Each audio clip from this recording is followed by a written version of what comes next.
Cancelé mi viaje soñado porque mi hija me pidió ayuda. Y se fue de vacaciones sin avisarme.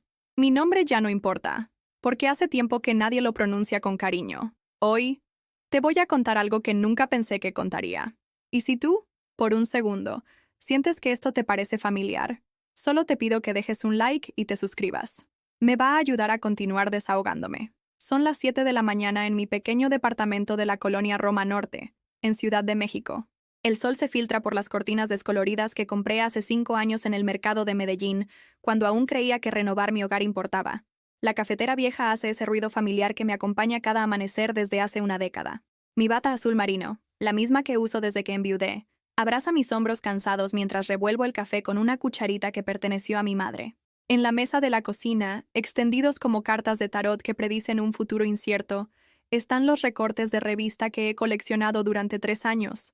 Fotos de Santiago de Compostela, de las Rías Gallegas, del Camino de Santiago, cada imagen recortada con tijeras y pegada en un cuaderno que dice «Mi viaje a España» en la portada, escrito con mi letra temblorosa pero esperanzada.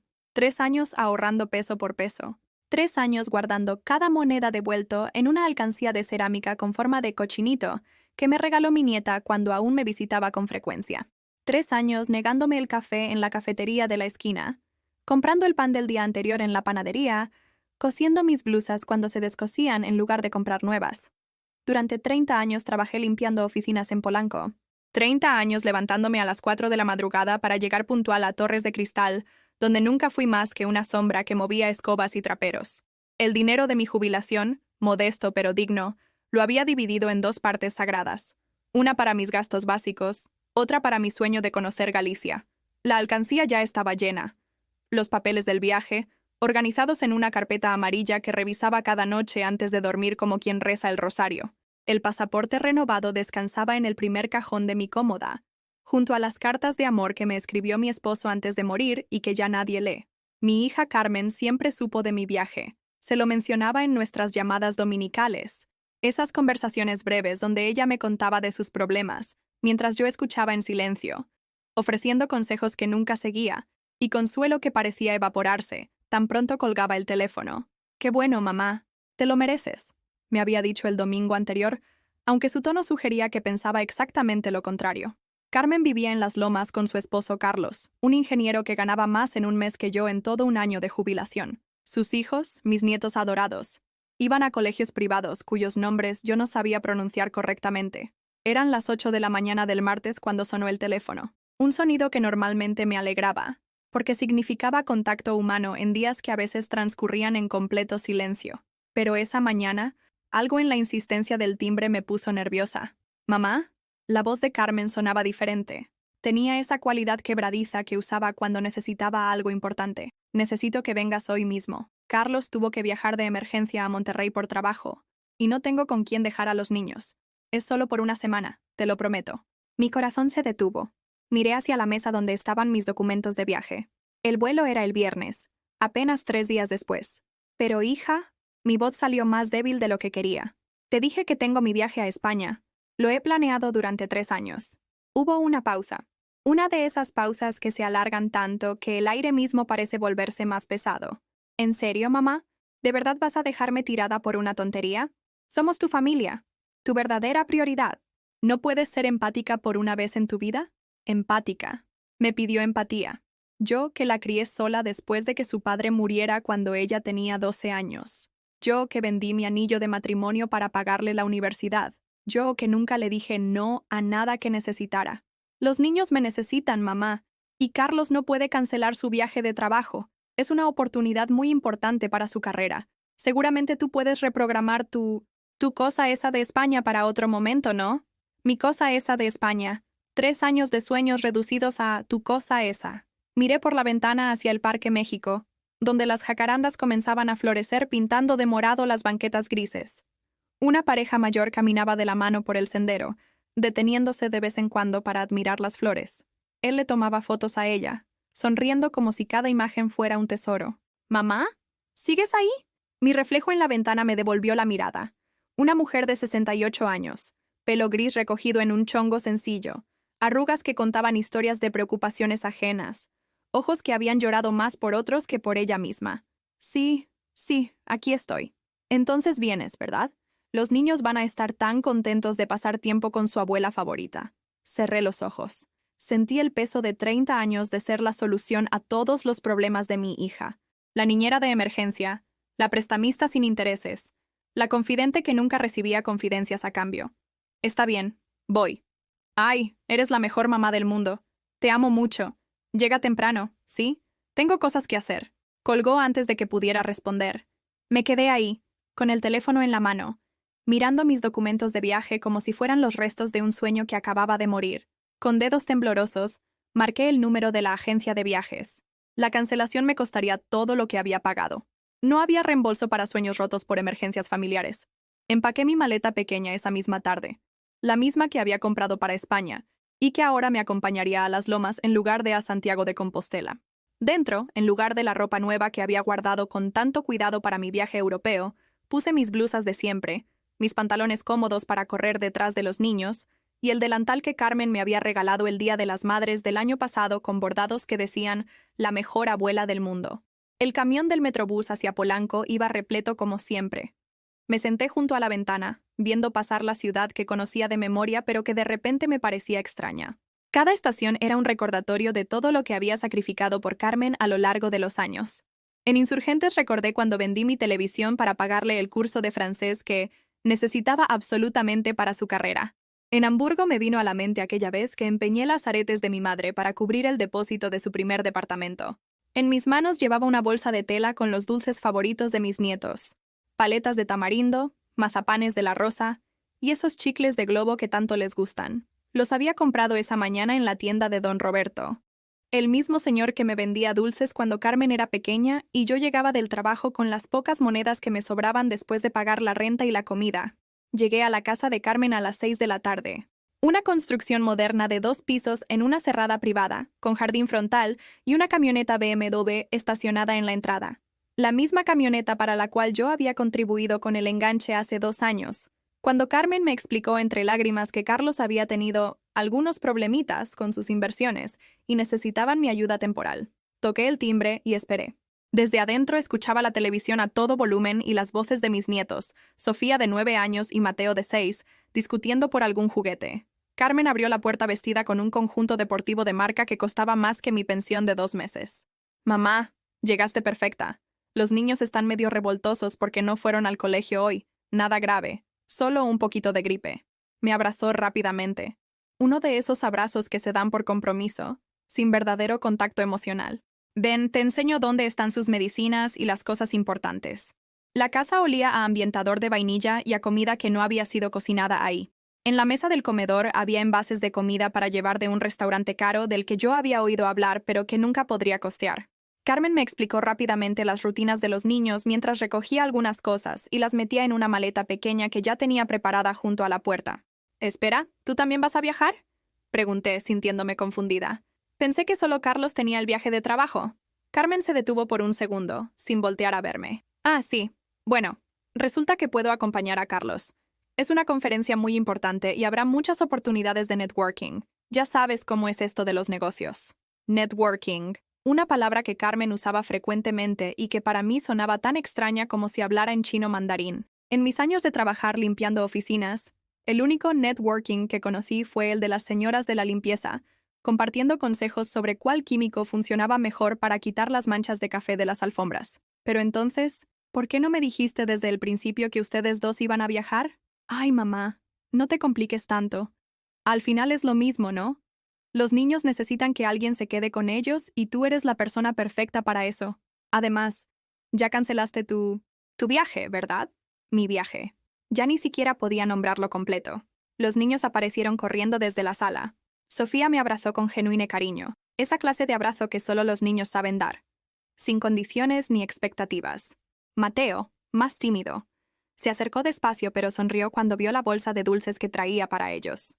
«Abuela, ¿te vas a quedar muchos días con nosotros?», preguntó Sofía con esa alegría auténtica que me recordó por qué, a pesar de todo, estos niños eran mi debilidad. «Una semana, mi amor. Vamos a pasarla muy bien juntos». Carmen revisó su teléfono por 5ª vez en 2 minutos. «Perfecto. Mamá, ya sabes dónde está todo. La muchacha viene los martes y viernes a limpiar, así que no te preocupes por eso.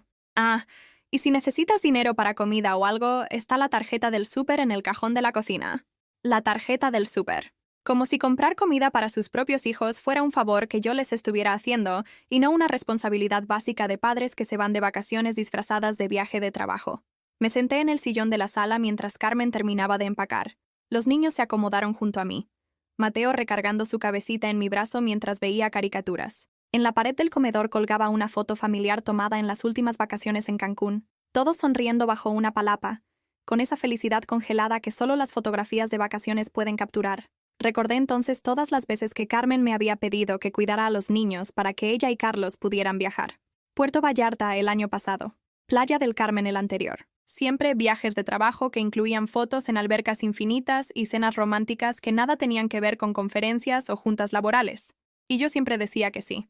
Siempre cancelaba mis planes, mis pocas salidas, mis escasas actividades sociales, para estar disponible cuando Carmen me necesitara.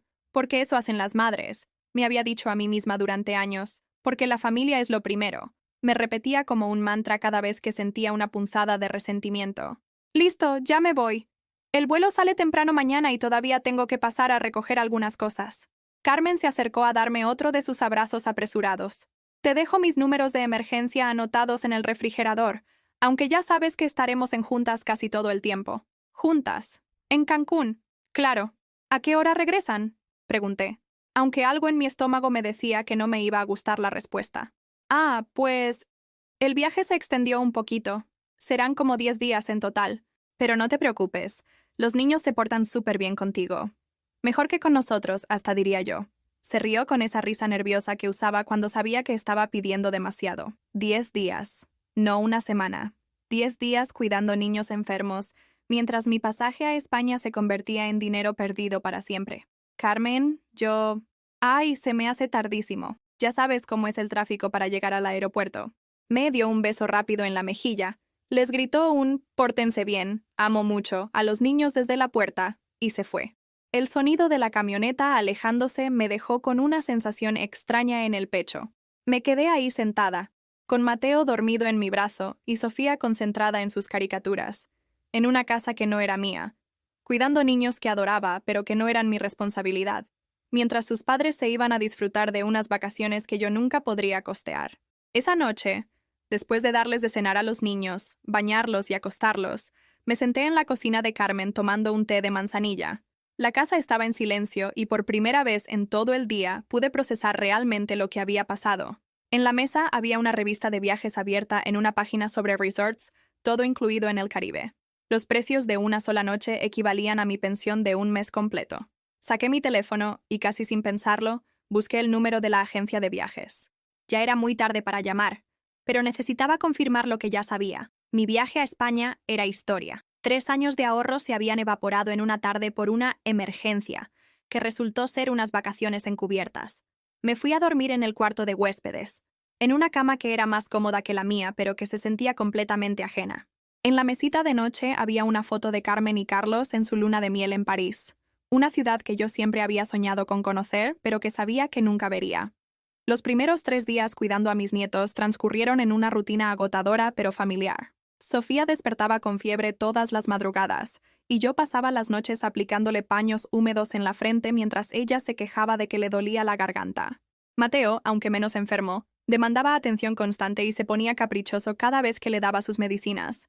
Durante las mañanas, mientras ellos veían televisión envueltos en cobijas, yo limpiaba la casa, preparaba caldos de pollo caseros como los que mi madre me enseñó a hacer, y lavaba montañas de ropa que parecían multiplicarse cada día. Carmen había dicho que vendría la muchacha a limpiar, pero el martes pasó y nadie llegó. El viernes tampoco apareció. Llamé a Carmen para preguntarle sobre la muchacha doméstica, pero el teléfono me mandaba directo al buzón de voz. «Hola, soy Carmen. Déjame tu mensaje y te devuelvo la llamada lo antes posible». Esa voz alegre y profesional que usaba para todo el mundo, incluso para su propia madre. El cuarto día, mientras organizaba el refrigerador para ver qué podía cocinar para la comida, me topé con algo que me heló la sangre. Detrás de un envase de yogurt, encontré un sobre manila con mi nombre escrito en la letra de Carmen. Para mamá. Urgente. Dentro había papeles del banco, estados de cuenta y una carta. Mamá, perdón por no decírtelo en persona, pero necesito que firmes estos documentos. Es un préstamo pequeño que voy a solicitar usando tu casa como garantía. No te preocupes. Yo voy a pagar todo puntualmente. Es solo para invertir en el negocio de Carlos y multiplicar el dinero. En 6 meses te regreso todo con intereses. Solo necesito tu firma en los papeles marcados con amarillo. Gracias por entender. Te amo. Mis manos temblaron al leer la carta por segunda vez. ¿Mi casa como garantía? La casita en la colonia Roma que había sido nuestro hogar durante 30 años, donde Carmen había crecido, donde su padre había muerto, donde yo guardaba todos nuestros recuerdos familiares, la casa que era lo único de valor que tenía en este mundo. Los papeles estaban llenos de términos legales que no entendía completamente, pero la cantidad sí la entendía. 800,000 pesos. Casi 1 millón de pesos que Carmen quería pedir prestado usando mi patrimonio como respaldo, sin siquiera tener la cortesía de pedírmelo de frente. Me senté en el piso de la cocina, con los papeles esparcidos a mi alrededor como evidencia de una traición que no quería aceptar. ¿Cuándo había planeado esto? ¿Desde cuándo sabía que me iba a pedir que sacrificara mi único bien por sus inversiones? Llamé nuevamente a Carmen. Buzón de voz. Otra vez. Y otra vez. Finalmente, a las 8 de la noche, me devolvió la llamada. «Mami, ¿cómo están mis bebés? ¿Ya se sienten mejor?» «Carmen, encontré los papeles». Silencio. Un silencio tan largo que pensé que se había cortado la llamada.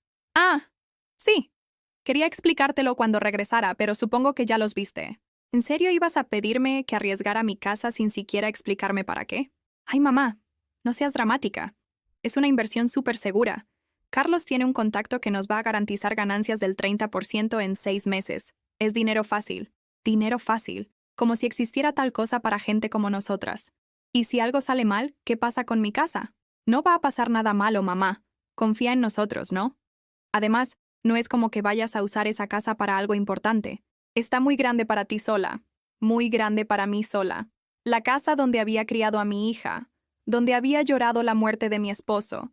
Donde había planeado envejecer rodeada de mis recuerdos. Muy grande para mí sola. Carmen, yo no voy a firmar esos papeles. ¿Qué? Pero mamá, ya les dije a los inversionistas que sí. Ya hicimos planes. No puedes echarme para atrás ahora. Pues no debiste hacer planes con mi patrimonio sin preguntarme primero. Mira, mamá. Su voz cambió. Se volvió fría, calculadora. Tú vives muy cómoda con tu pensión. No te falta nada. Nosotros, en cambio, tenemos gastos enormes. Los colegios de los niños, la casa, los carros. Necesitamos crecer financieramente. Es por el futuro de toda la familia. ¿Incluyendo mi futuro? Claro que sí. Cuando seamos ricos te vamos a cuidar súper bien. Te vamos a comprar todo lo que necesites. Cuando seamos ricos. Con el dinero prestado usando mi casa como garantía. Mientras yo quedaba en riesgo de perder lo único que tenía. Colgué el teléfono sin despedirme. Esa noche no pude dormir. Caminé por la casa de Carmen viendo todos los lujos que ya tenían. La pantalla gigante en la sala. La cafetera italiana que costaba más que mi refrigerador. Los juguetes importados de los niños. La ropa de marca colgada en los closets como si fuera arte en un museo. Al día siguiente, decidí llamar a mi vecina doña Esperanza para preguntarle cómo estaba mi casa. Ella tenía las llaves de emergencia y siempre se encargaba de regar mis plantas cuando yo no estaba. «Ay, Rosa, qué bueno que me hablas. Ayer vinieron unos señores preguntando por ti. Dijeron que eran del banco y que necesitaban hacer una evaluación de la propiedad». Se me cayó el teléfono de las manos. Carmen ya había iniciado el proceso del préstamo sin mi autorización. Ya había gente del banco evaluando mi casa como si fuera suya. Recogí el teléfono con manos temblorosas. «¿Qué clase de evaluación, doña Esperanza?» «Pues tomaron fotos, midieron, hicieron muchas anotaciones. Me preguntaron si sabía cuándo ibas a regresar porque necesitaban que firmaras unos papeles urgentes». Carmen había movido todas las piezas. Me había sacado de mi casa con la excusa de cuidar a sus hijos enfermos, mientras ella avanzaba con sus planes de usar mi patrimonio. Me había mantenido alejada e incomunicada, esperando que cuando regresara ya todo estuviera tan avanzado que no me quedara más opción que firmar. Esa tarde, mientras los niños tomaban su siesta, me senté en el jardín de la casa de Carmen y por primera vez en mi vida permití que el coraje reemplazara a la resignación. Durante décadas había sido la madre comprensiva, la que siempre cedía, la que ponía las necesidades de su hija antes que las propias. Pero esto ya no era amor familiar. Esto era abuso. Revisé mis redes sociales por primera vez en días. Y ahí estaba. Carmen, sonriendo en una playa paradisíaca, con una copa de piña colada en la mano, usando un bikini que costaba más que mi gasto mensual en comida. La foto tenía la ubicación marcada. Playa Mujeres, Cancún. El pie de foto decía: necesitábamos estas vacaciones después de tanto estrés laboral. Jack merecido. Blessed Shocker Family Time. Merecido. Vacaciones merecidas mientras yo cuidaba a sus hijos enfermos, y ella intentaba robarme mi casa. Había más fotos. Carmen y Carlos en restaurantes elegantes, en un catamarán, haciendo snorkel, tomando cócteles al atardecer. Una semana completa de lujos pagada con dinero que les sobraba después de todos sus gastos enormes. En los comentarios, sus amigas escribían cosas como «¡Qué envidia sana! Y se lo merecen». Carmen respondía con emojis de corazones y caras felices. Ni una sola mención de que había dejado a sus hijos enfermos con su abuela mientras se divertía en el paraíso. Ni una sola pregunta sobre cómo estaba yo. Me quedé ahí sentada, con el teléfono en las manos, viendo la vida de lujo que mi hija llevaba mientras planeaba quitarme lo poco que tenía. Los niños seguían durmiendo adentro, confiando en que su abuela los cuidaría mientras sus padres se divertían mintiendo sobre emergencias laborales. Y en ese momento, algo se rompió dentro de mí. No fue mi corazón, porque eso ya se había roto muchas veces antes. Fue algo más profundo. Fue la cadena invisible que me había mantenido atada a ser la madre perfecta, la que siempre dice sí, la que nunca cuestiona ni reclama. Por primera vez en mi vida, sentí que merecía algo mejor que ser la solución a todos los problemas de mi hija, mientras ella me veía como un recurso más que podía explotar cuando necesitara dinero, cuidado de niños o una casa que hipotecar. Al séptimo día, Carmen regresó bronceada y relajada, con bolsas de regalos del aeropuerto y esa sonrisa forzada que usaba cuando sabía que había hecho algo mal, pero esperaba que nadie se lo reclamara. Llegó mientras yo estaba preparando el desayuno para los niños, que ya se sentían mucho mejor después de una semana completa de cuidados. «Mami, ¿cómo están mis bebés hermosos?», gritó desde la entrada, como si hubiera estado preocupada por ellos durante toda la semana. Sofía y Mateo corrieron a abrazarla, emocionados de ver a su madre después de tantos días. Yo me quedé en la cocina, removiendo el avena con más fuerza de la necesaria, sintiendo cómo se me tensaba la mandíbula cada vez que escuchaba su voz fingidamente maternal. «¿Y tú cómo estás, ma? Te ves cansada. Seguro te la pasaste muy tranquila aquí, ¿verdad? Los niños casi no dan lata cuando están malitos». Tranquila. Una semana completa velando niños enfermos, limpiando vómito, dando medicinas cada 4 horas, y ella pensaba que me la había pasado tranquila. «Carmen, necesitamos hablar». «Sí, claro, en un ratito. Déjame saludar bien a mis hijos y desempacar. Trajimos regalitos para todos». Se acercó a darme uno de sus abrazos mecánicos. «¿Ya firmaste los papeles? Los necesito entregar mañana temprano». Los papeles. Como si fuera lo más natural del mundo pedirle a tu madre que arriesgue su casa por tus inversiones. «No, Carmen. No los firmé. Y no los voy a firmar». Su sonrisa se congeló. Por un segundo, vi su verdadera cara debajo de la máscara de hija cariñosa que siempre llevaba puesta. «¿Cómo que no? Mamá, ya te expliqué que es solo temporal. Es una oportunidad única. ¿Como tu emergencia laboral que resultó ser unas vacaciones en Cancún?» Los niños siguieron jugando en la sala, ajenos a la tensión que se había apoderado de la cocina. Carmen bajó la voz, pero su tono se volvió amenazante.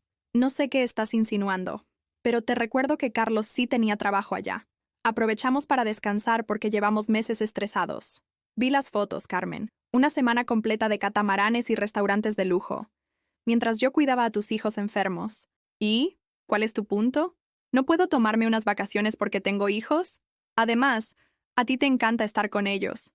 Me encanta estar con mis nietos, pero no me gusta que me usen como niñera gratuita mientras sus padres me mienten para irse de vacaciones. El punto, Carmen, es que me mentiste. Me hiciste cancelar mi viaje, perder mi dinero, para cubrir una emergencia que no existía. Ay, mamá, ya deja el drama. Al final no perdiste nada importante. Era solo un viaje. Solo un viaje. 3 años de mi vida resumidos en solo un viaje. ¿Y los hombres del banco que fueron a evaluar mi casa? ¿También era solo un trámite? Carmen se puso pálida debajo de su bronceado de Cancún. ¿Cómo supiste de eso? ¿En serio creíste que podías usar mi casa como garantía sin que me enterara? ¿Que podías manipularme para sacarme de ahí mientras movías tus influencias bancarias? No es manipulación, mamá. Es una inversión familiar. Si funciona, todos ganamos. ¿Y si no funciona? ¿Si pierdo mi casa? ¿Todos perdemos también? Carmen suspiró con esa exasperación que usaba cuando consideraba que alguien estaba siendo demasiado dramático para su gusto. No va a pasar nada malo. Carlos conoce muy bien el mercado financiero. Es ingeniero, mamá, sabe de números. Entonces que use su propia casa como garantía. Nuestra casa ya está hipotecada al máximo. No podemos arriesgarla.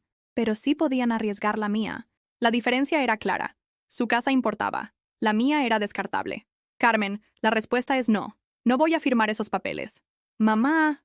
Su voz cambió otra vez. Ahora sonaba calculadora, manipuladora. Creo que no estás viendo el panorama completo. Tú ya eres mayor. ¿Para qué necesitas una casa tan grande? En unos años vas a necesitar que alguien te cuide. Y obvio nosotros vamos a hacerlo.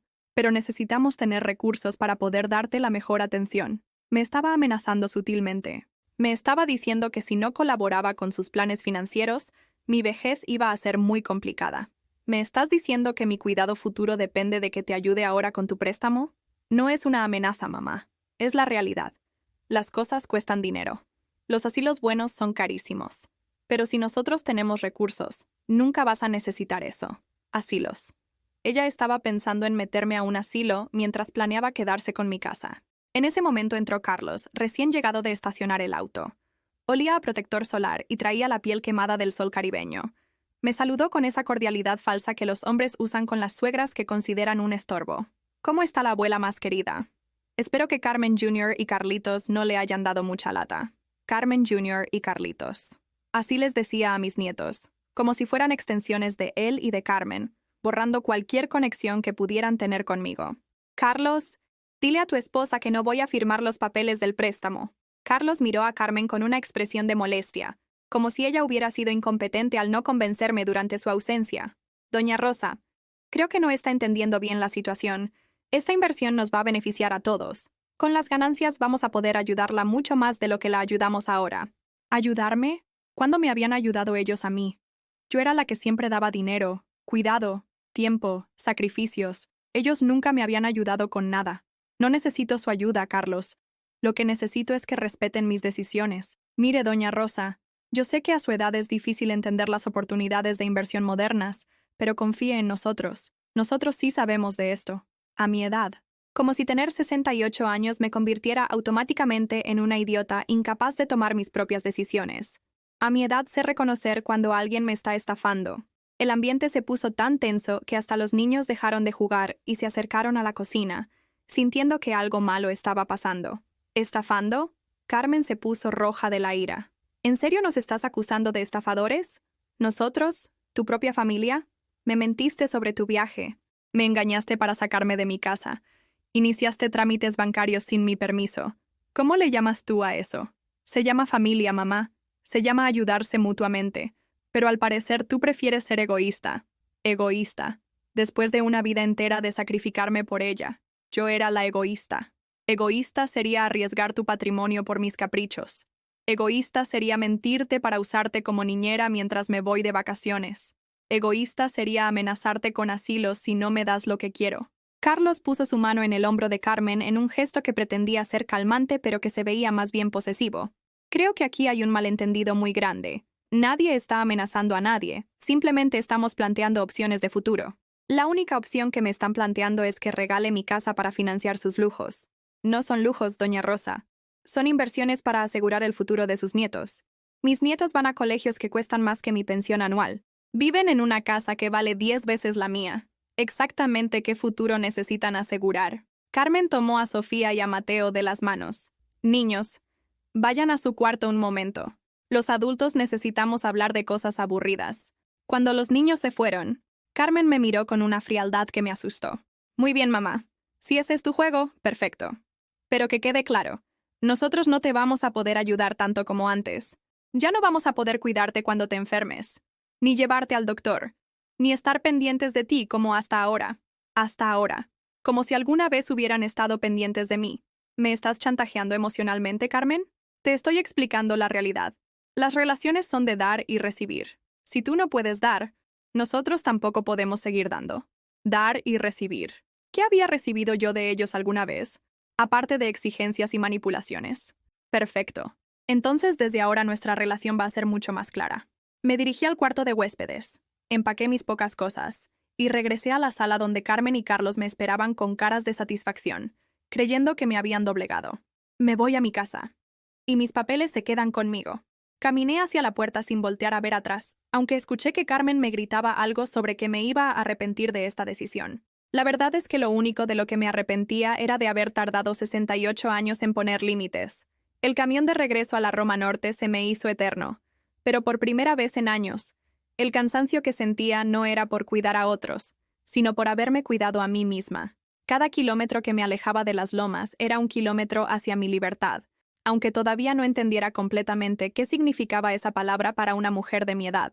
Cuando llegué a mi casa, doña Esperanza estaba regando las plantas de su balcón. Me vio llegar con mi maleta pequeña y esa expresión de cansancio que llevaba pegada a la cara desde hacía días. ¿Ya regresó, doña Rosa? ¿Cómo siguieron los nietos de la gripita? Ya están bien, gracias, doña Esperanza. ¿Vinieron más personas del banco? Sí, ayer por la mañana. Preguntaron cuándo iba a regresar usted. Les dije que no sabía nada de papeles ni firmas. Se fueron un poco molestos. Entré a mi casa y fue como respirar aire puro, después de haber estado en una habitación sin ventanas. Todo estaba exactamente como lo había dejado. Mis plantas un poco sedientas pero vivas. Mis fotos en su lugar. Mis muebles viejos pero míos. Mi desorden familiar y tranquilizador. Me senté en mi sofá de tela gastada, el mismo donde Carmen había dormido cuando tenía pesadillas de niña, donde habíamos visto telenovelas juntas cuando ella era adolescente, donde yo me había sentado a llorar cuando murió mi esposo. Este sofá tenía más historia que todos los muebles de diseñador de Carmen juntos. Mi teléfono sonó 5 minutos después. Carmen. Mamá, espero que hayas reflexionado durante el camino. Todavía podemos arreglar esto como adultos. La dejé hablar. Por primera vez en mi vida, no sentí la urgencia de responder, de explicarme, de justificar mis decisiones. Te estoy hablando, mamá. Te escucho. Mira, entiendo que te molestaste. Tal vez no manejamos bien la situación, pero la oferta sigue en pie. Es una oportunidad que no va a durar para siempre.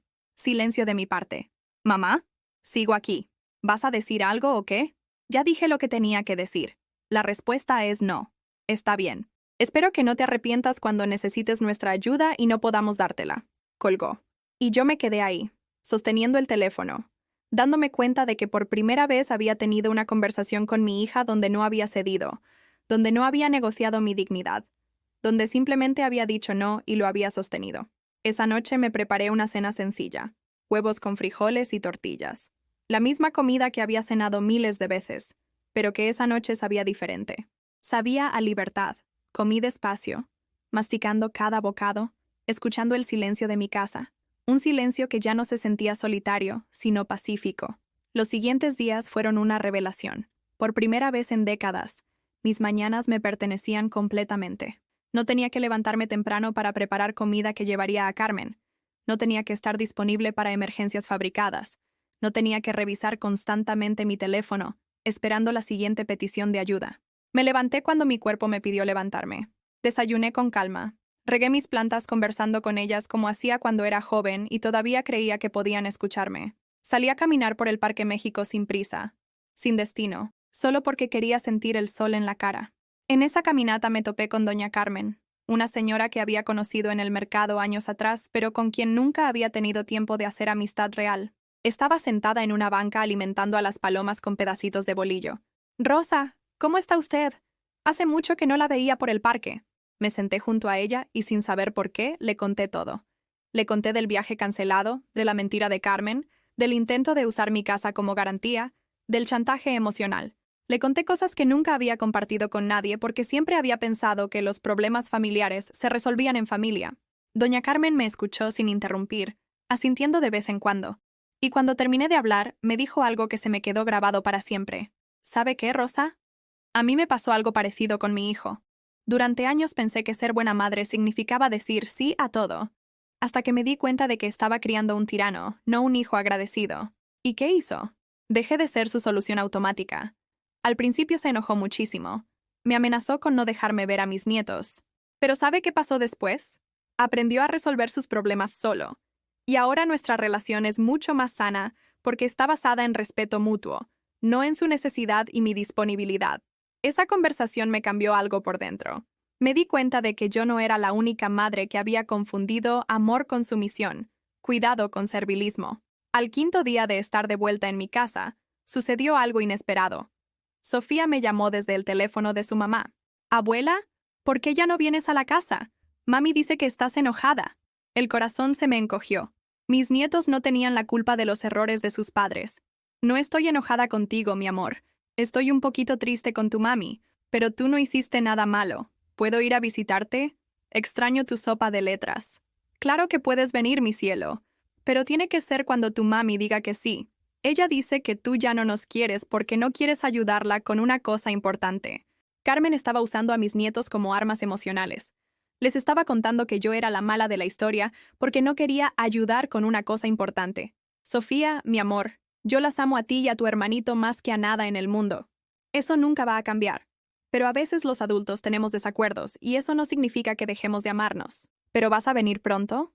Voy a hablar con tu mami, ¿sí? Después de colgar, me quedé pensando en la crueldad de Carmen al involucrar a los niños en nuestro conflicto. Estaba dispuesta a dañar la relación entre sus hijos y su abuela, con tal de presionarme para que cediera a sus demandas. Esa noche tomé una decisión que cambiaría todo. Llamé a Carmen. Quiero ver a mis nietos este fin de semana. Ah, ¿ahora sí te interesan? Pensé que habías decidido que tu casa era más importante que tu familia. Los niños no tienen nada que ver con nuestros problemas. Yo los crié durante una semana cuando estaban enfermos, los amo, y tienen derecho a mantener una relación conmigo independientemente de lo que pase entre tú y yo. Pues va a estar difícil. Ahora que no cuentas con nosotros, nosotros tampoco podemos contar contigo para todo. No estoy pidiendo cuidarlos, Carmen. Estoy pidiendo verlos. 2 horas, en un lugar público. Hubo una pausa larga. Está bien, pero que quede claro. Si quieres seguir siendo parte de la vida de mis hijos, vas a tener que demostrar que la familia te importa más que tu egoísmo. El sábado nos vimos en el parque hundido. Los niños corrieron hacia mí con esa alegría auténtica que solo tienen los pequeños cuando ven a alguien que realmente los ama. Carmen se quedó sentada en una banca, vigilándome como si fuera una criminal en libertad condicional. Jugué con Sofía y Mateo, les compré helados. Los escuché contarme sobre el colegio y sus nuevos juguetes. Pero todo el tiempo sentía los ojos de Carmen sobre mí, evaluando cada palabra que decía, cada gesto que hacía. Cuando se cumplieron las 2 horas, Carmen se acercó. Ya es hora de irnos. ¿Tan pronto? Los niños tienen cosas que hacer. Además, creo que 2 horas es suficiente tiempo para una abuela que no quiere ayudar a su familia. Ahí estaba otra vez, el chantaje emocional disfrazado de comentario casual. Me despedí de mis nietos con el corazón partido, sabiendo que Carmen estaba controlando incluso esos momentos de alegría que nos quedaban. Pero mientras caminaba de regreso a mi casa, me di cuenta de algo importante. Por primera vez, había puesto límites sin ceder terreno. Había exigido ver a mis nietos sin negociar mi dignidad a cambio. Y aunque Carmen seguía intentando manipularme, yo ya no estaba dispuesta a participar en su juego. Esa noche me senté frente a mi mesa de la cocina y saqué una libreta que no había usado en años.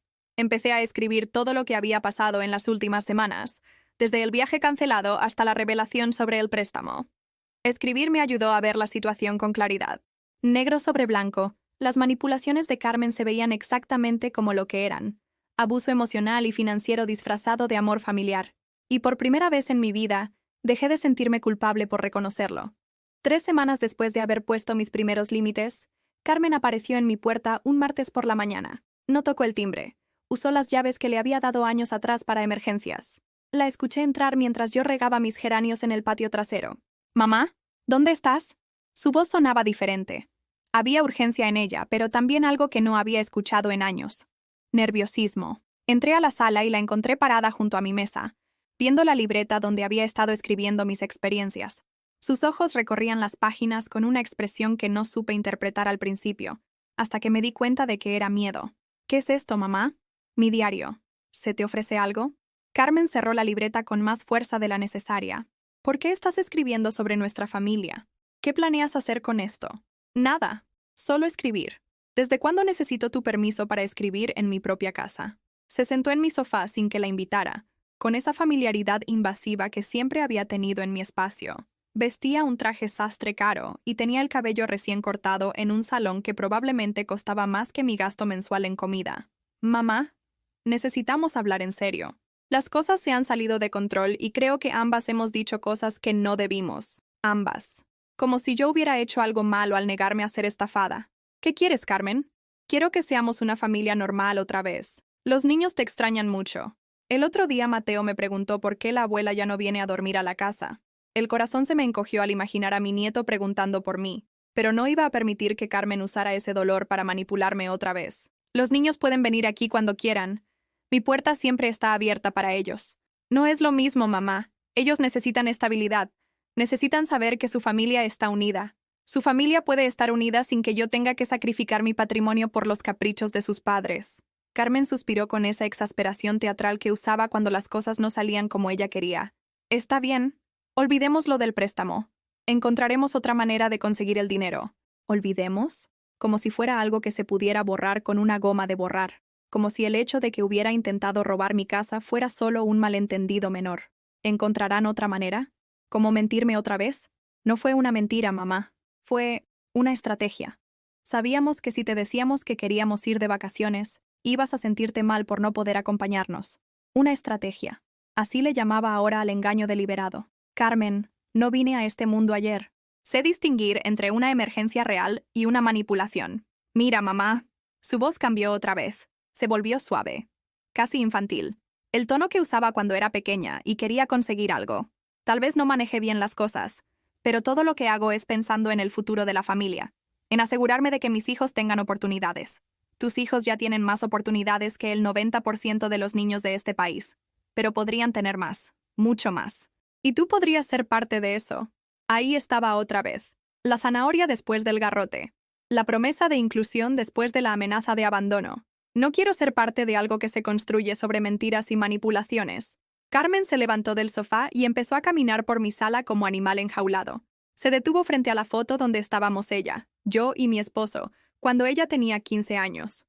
Todos sonriendo durante unas vacaciones en Veracruz, que nos habían costado meses de ahorro. ¿Te acuerdas de este viaje, mamá? Claro que me acuerdo. Fuiste la mejor mamá del mundo. Trabajaste turnos extra para poder llevarnos. Nos diste todo lo que pudiste y más. Se volteó hacia mí con lágrimas en los ojos. Yo solo quiero darles a mis hijos lo mismo que tú me diste a mí. Lágrimas de cocodrilo. Yo le había dado amor, tiempo, sacrificio. Ella quería darles a sus hijos dinero mal habido. Carmen, yo nunca puse en riesgo el futuro de otra persona para darte algo. Pero mamá, no es lo mismo. Tú eras joven. Tenías tiempo de recuperarte si algo salía mal. Yo ya no tengo esa ventaja. ¿No tenía esa ventaja? Carmen tenía 38 años. Un esposo que ganaba bien, una casa propia, 2 carros nuevos. ¿De qué desventaja me hablaba? ¿Sabes cuál es la diferencia entre lo que yo hacía por ti y lo que tú me estás pidiendo a mí? ¿Cuál? Que yo sacrificaba mi comodidad por tu bienestar. Tú quieres sacrificar mi seguridad por tu codicia. La palabra codicia la golpeó como una bofetada. Se puso roja y por un momento vi un destello de la rabia real que llevaba dentro. No es codicia, mamá. Es ambición. Es querer crecer. Pero claro, tú nunca lo vas a entender porque siempre fuiste conformista. Conformista. La mujer que había trabajado 30 años limpiando oficinas para sacar adelante a su hija sola era conformista. Tienes razón, Carmen. Yo me conformé con criar a una hija honesta. Al parecer fracasé. ¿Me estás llamando deshonesta? Te estoy llamando por tu nombre. Alguien que miente a su madre, que manipula situaciones para conseguir lo que quiere, que intenta usar el patrimonio ajeno sin permiso. ¿Cómo le llamas tú a eso? Carmen se acercó a mí con una expresión que me asustó. Había algo calculador en sus ojos, algo frío que no había visto antes. Muy bien, mamá. Si esa es tu decisión final, perfecto. Pero que quede claro que a partir de ahora nuestra relación va a cambiar completamente. ¿Me estás amenazando otra vez? No te estoy amenazando. Te estoy informando. Los niños ya no van a poder visitarte. Es muy confuso para ellos tener una abuela que no quiere ayudar a su familia. Ahí estaba. La amenaza final. El chantaje definitivo. Mis nietos como rehenes emocionales. Carmen, esos niños son mis nietos tanto como tus hijos. No puedes prohibirme verlos porque no acceda a tus chantajes. Puedo y lo voy a hacer. Soy su madre y yo decido qué influencias tienen en sus vidas. Se dirigió hacia la puerta con paso decidido, pero antes de salir se volteó una última vez. Y otra cosa, mamá. Espero que nunca necesites nuestra ayuda, porque ya no va a estar disponible. La puerta se cerró con un golpe que resonó por toda la casa. Me quedé ahí parada, en medio de mi sala, sintiendo como si un huracán hubiera pasado por mi vida y hubiera destruido todo lo que quedaba de mi relación con mi hija. Pero por primera vez en mi vida, en lugar de correr detrás de ella para suplicar perdón y arreglar las cosas, me senté en mi sofá y pensé en lo que acababa de pasar. Carmen había jugado todas sus cartas. Había usado la culpa, la manipulación, las lágrimas falsas, las amenazas veladas, y finalmente la amenaza directa. Y yo había resistido todo. Esa noche, mientras cenaba sola en mi cocina, me di cuenta de algo extraordinario. Por primera vez en décadas, no tenía miedo de lo que pensara Carmen. No tenía miedo de su enojo, de sus amenazas, de su rechazo. Al día siguiente hice algo que nunca había hecho en mi vida. Fui al banco y pedí hablar con un asesor legal sobre mis derechos. Quería asegurarme de que Carmen no pudiera hacer trámites con mi casa sin mi consentimiento. El licenciado Hernández, un hombre mayor con cara amable, revisó mis documentos y me tranquilizó. Señora, mientras usted no firme nada, nadie puede usar su propiedad como garantía. Pero le recomiendo que haga una denuncia formal sobre el intento de su hija. Esto necesita quedar registrado. Una denuncia formal contra mi propia hija. ¿Es necesario? Señora, esto que me está contando no es un problema familiar normal. Esto es intento de fraude. Y si no se detiene ahora, va a escalar. Salí del banco con una decisión tomada. Por primera vez en mi vida iba a protegerme legalmente de mi propia hija. Esa tarde, mientras llenaba los formularios de la denuncia, sentí algo que no había experimentado en años: control sobre mi propia vida. Carmen había cortado todos los puentes entre nosotras. Pero lo que no sabía es que, al hacerlo, me había liberado de las cadenas que yo misma me había puesto durante toda una vida de ser la madre perfecta, la que siempre perdona, la que siempre cede. Ya no tenía nada que perder. Y eso, descubrí, era el tipo de libertad más poderosa que existe. 2 meses después de mi ruptura definitiva con Carmen, sucedió algo que cambió mi vida para siempre. Estaba en el mercado de Medellín comprando verduras para la semana cuando escuché a una mujer mayor llorando en uno de los puestos de comida. Se veía devastada, con esa expresión de pérdida total que yo conocía muy bien. Me acerqué y le pregunté si estaba bien. Entre sollozos me contó que su hijo acababa de vaciar su cuenta de ahorro para invertir en un negocio que resultó ser una estafa. Había perdido los ahorros de toda su vida, dinero que había guardado vendiendo comida en ese mismo mercado durante 20 años. Me dijo que iba a duplicar el dinero, que era una oportunidad única para asegurar mi vejez. Y yo le creí porque es mi hijo. Sus palabras me golpearon como un rayo. Era mi historia, pero contada por otra persona.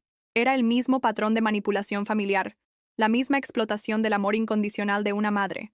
Me senté junto a ella y le conté mi experiencia. Le hablé del viaje cancelado, del intento de usar mi casa como garantía, de todas las mentiras y manipulaciones. Cuando terminé, ella me miró con asombro. ¿Y usted qué hizo? Dije no. Por primera vez en mi vida, dije no, y lo sostuve. ¿No le da miedo quedarse sola? Me daba más miedo quedarme sin nada por miedo a quedarme sola. Esa conversación plantó una semilla en mi mente. Durante los siguientes días no podía dejar de pensar en todas las mujeres como nosotras, madres y abuelas que habían sido manipuladas y abusadas por sus propias familias, bajo el disfraz del amor. Una semana después, tomé una decisión que hubiera sido impensable para la Rosa de hace 6 meses. Me inscribí en un taller de escritura para adultos mayores en la Casa de Cultura de la Colonia Roma. El taller se reunía todos los miércoles por la tarde en un salón con ventanas grandes que daban al jardín interior. Éramos 12 mujeres entre los 60 y 75 años, cada una con historias que contar pero sin el valor de contarlas. La maestra, una mujer joven llamada Andrea, nos explicó que escribir era una forma de sanar, de procesar experiencias y de encontrar nuestra voz. Sus historias importan, nos decía cada semana.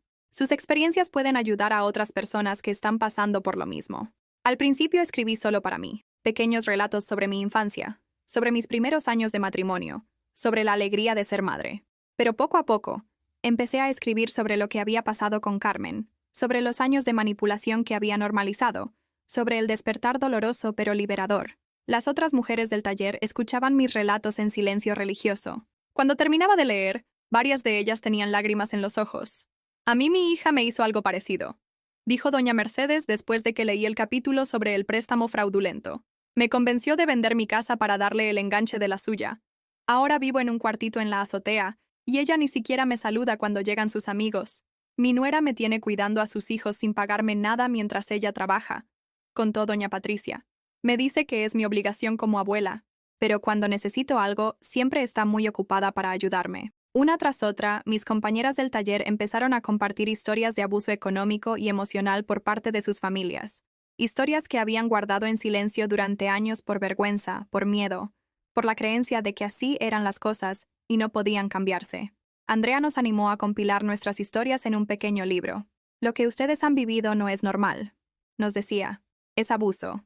Y hablar de ello puede ayudar a otras mujeres a reconocerlo y defenderse. Trabajamos durante 3 meses en nuestro proyecto. Yo escribí 5 capítulos sobre mi experiencia con Carmen, desde la manipulación sutil hasta el intento de fraude. Otras mujeres escribieron sobre hijos que las habían despojado de sus casas, nietos que las chantajeaban emocionalmente, familias que las usaban como empleadas domésticas gratuitas. Cuando terminamos el libro, Andrea conocía a alguien en una editorial pequeña que se especializaba en historias de mujeres. Voces silenciadas, testimonios de madres abusadas. Se publicó 4 meses después. No esperábamos que nadie lo leyera más allá de nuestras familias y amigos, pero el libro empezó a circular. Primero en redes sociales, luego en grupos de apoyo para adultos mayores, después en organizaciones que luchaban contra el abuso familiar. Las reseñas empezaron a llegar. Mujeres escribían comentarios diciendo que se habían reconocido en nuestras historias, que por primera vez no se sentían solas, que habían encontrado el valor para poner límites con sus familias abusivas. Pensé que era la única madre que tenía un hijo manipulador. Gracias por ponerle nombre a lo que me está pasando. Leí su libro y por primera vez entendí que mi hija me está maltratando. La editorial nos invitó a dar charlas en centros culturales y organizaciones de la tercera edad. Al principio me daba terror hablar en público, pero descubrí que tenía mucho que decir y que la gente necesitaba escucharlo. En mi primera charla, en un centro comunitario de la colonia Doctores, había más de 100 mujeres. Conté mi historia con voz temblorosa al principio, pero que se fue fortaleciendo conforme veía las caras de reconocimiento en la audiencia.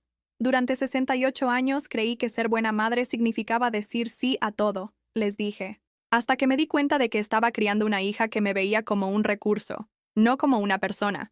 Después de la charla, decenas de mujeres se acercaron a contarme sus propias historias. Muchas lloraron. Otras me agradecieron por ayudarlas a entender que no estaban locas, que lo que estaban viviendo tenía nombre y que podía cambiarse. Una mujer de unos 70 años me abrazó y me dijo, «Hija, usted me salvó la vida. Mañana mismo voy a ir al banco a cambiar mi testamento. Mi hijo no va a poder robarme más».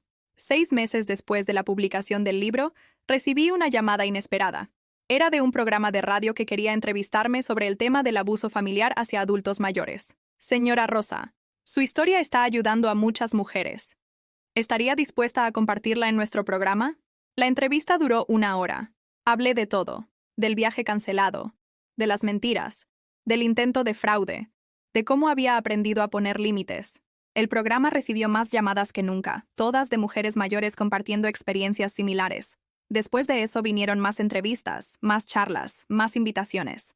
Me convertí, sin planearlo, en una voz para mujeres que habían perdido la suya. Una tarde, mientras organizaba mi correspondencia, encontré una carta que me cambió la perspectiva de todo lo que había vivido. «Estimada señora Rosa, mi nombre es Lupita, y tengo 74 años. Leí su libro y lloré durante 3 días. Mi historia es igual a la suya. Mi hijo me ha estado robando mi pensión durante 5 años. Después de leer su testimonio, tuve el valor de ir a la policía. Ayer recuperé mi dinero y puse una orden de restricción contra él.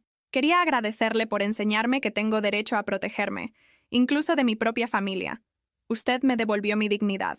Me quedé ahí sentada, con la carta en las manos, llorando, pero no de tristeza, sino de una alegría profunda que no había sentido nunca. Todo el dolor, toda la traición, toda la pérdida había valido la pena si había servido para que, aunque fuera una mujer, recuperara su vida. Por primera vez en mi existencia, mi sufrimiento tenía un propósito más grande que yo misma. Una tarde, mientras tomaba café en mi cocina después de una charla particularmente emotiva, sonó el timbre. Era Sofía, mi nieta, ahora de 10 años, acompañada de una mujer que no conocía. «¿Abuela?» Su voz sonaba tímida, insegura. «Mi amor». La abracé con toda la fuerza que tenía. Había pasado casi 1 año sin verla. La mujer que la acompañaba se presentó como la psicóloga del colegio. «Sofía ha estado pidiendo ver a su abuela. Hemos hablado con ella sobre la situación familiar y creemos que es importante mantener esta relación». Carmen había perdido el control de la narrativa. Otras personas, profesionales, habían reconocido que prohibirme ver a mis nietos era una forma más de abuso. Esa tarde, mientras Sofía me contaba sobre el colegio y me enseñaba sus dibujos, me di cuenta de que había recuperado algo que pensé que había perdido para siempre. No solo a mi nieta, sino a mí misma. Han pasado 2 años desde que tomé la decisión más difícil y más liberadora de mi vida. 2 años desde que dejé de ser la madre que siempre dice sí para convertirme en la mujer que sabe cuándo decir no. Esta mañana me desperté en mi casa de la Roma Norte, la misma casa que Carmen quiso usar como garantía para sus inversiones. Y por primera vez en décadas, no tengo prisa por levantarme. No hay llamadas urgentes que esperar. No hay emergencias fabricadas que resolver. No hay culpas que cargar por poner mis necesidades antes que las manipulaciones de otros. Mi café sabe diferente ahora. Sabe a libertad. Miro por la ventana hacia el Parque México y veo a las mismas parejas mayores que solía envidiar cuando mi vida era una serie interminable de sacrificios no reconocidos. Pero ya no las envidio. Ahora soy una de ellas. Una mujer que camina por la vida con paso firme, que toma decisiones sin pedir permiso, que encuentra alegría en cosas simples porque finalmente entiende que su felicidad importa. El timbre suena, y por un segundo se me acelera el corazón, como si mi cuerpo todavía recordara esos meses cuando cada llamada podía ser otra manipulación de Carmen, pero ahora sé que es Sofía. Viene a visitarme todos los sábados desde hace 6 meses, cuando la psicóloga del colegio convenció a Carmen de que prohibirme ver a mis nietos era otra forma de maltrato infantil. ¡Abuela! Mi nieta entra corriendo y me abraza con esa fuerza que solo tienen los niños cuando aman sin condiciones. Ha crecido tanto en estos 2 años. Ahora tiene 11 años, y esa sabiduría prematura que desarrollan los niños que han vivido en familias disfuncionales. Traje algo para ti, me dice, sacando de su mochila un dibujo que hizo en la escuela. Es un retrato mío, parada frente a un micrófono, con un título que dice: Mi abuela, la mujer más valiente del mundo. Se me llenan los ojos de lágrimas, pero son lágrimas de orgullo, no de tristeza. ¿Sabes qué, mi amor? La maestra nos pidió que escribiéramos sobre nuestro héroe familiar, y yo escribí sobre ti. ¿Sobre mí? Sí. Escribí que mi abuela enseña a las señoras a no dejarse maltratar, que les dice que tienen derecho a decir no cuando alguien quiere lastimarlas, aunque sea su familia. Sofía entiende, con esa claridad que tienen los niños, algo que a mí me tomó 68 años aprender, que el amor real no requiere sacrificar tu dignidad. Después del almuerzo, mientras Sofía hace la tarea en mi mesa de la cocina, suena mi teléfono. Es Andrea, mi maestra de escritura, que ahora es también mi amiga y colaboradora. Rosa, tengo noticias increíbles. La editorial quiere que escribas un segundo libro. Dicen que Voces Silenciadas ha vendido más de 50.000 copias y que hay demanda para una secuela. 50.000 copias. 50.000 mujeres que leyeron mi historia y se reconocieron en ella. 50.000 madres y abuelas que tal vez encontraron el valor para poner límites, para proteger su patrimonio, para entender que ser familia no significa ser víctima. ¿Y de qué sería el segundo libro? De la recuperación, de cómo se vive después de liberarse del abuso familiar, de cómo se construye una vida nueva a los 70 años. Después de colgar, me quedo pensando en todo lo que ha pasado desde aquella mañana cuando Carmen me pidió que cancelara mi viaje a España. Nunca llegué a conocer Galicia, pero descubrí algo mucho más valioso. Descubrí quién soy cuando no estoy definida por las necesidades de otros. El mes pasado recibí una invitación que me llenó de una satisfacción que no sabía que existía. El Instituto Nacional de las Personas Adultas Mayores me pidió que fuera la oradora principal en su congreso anual sobre derechos de los adultos mayores. Parada frente a más de 500 personas, contando mi historia por enésima vez, pero sintiendo que cada vez cobraba más fuerza, hablé sobre algo que había aprendido durante este proceso. El abuso familiar no siempre viene con golpes, dije. A veces viene con lágrimas falsas, con chantajes emocionales, con la frase «es que somos familia», usada como excusa para justificar cualquier maltrato. Pero familia real es la que te cuida, no la que te explota. Después de mi presentación, una mujer se acercó con una historia que me heló la sangre y me llenó de esperanza al mismo tiempo. Señora Rosa, hace un año mi hijo me convenció de vender mi casa para invertir el dinero. Después de escuchar su charla, fui con un abogado y descubrí que había falsificado documentos para quedarse con todo. Lo demandé y recuperé mi casa. Mi propio hijo está en la cárcel, pero yo volví a dormir tranquila. Esas son las historias que me mantienen hablando, escribiendo, compartiendo. Cada mujer que recupera su dignidad. Cada abuela que aprende a poner límites. Cada madre que entiende que amor no es sinónimo de sumisión. Carmen y yo no hemos vuelto a hablar directamente en estos 2 años.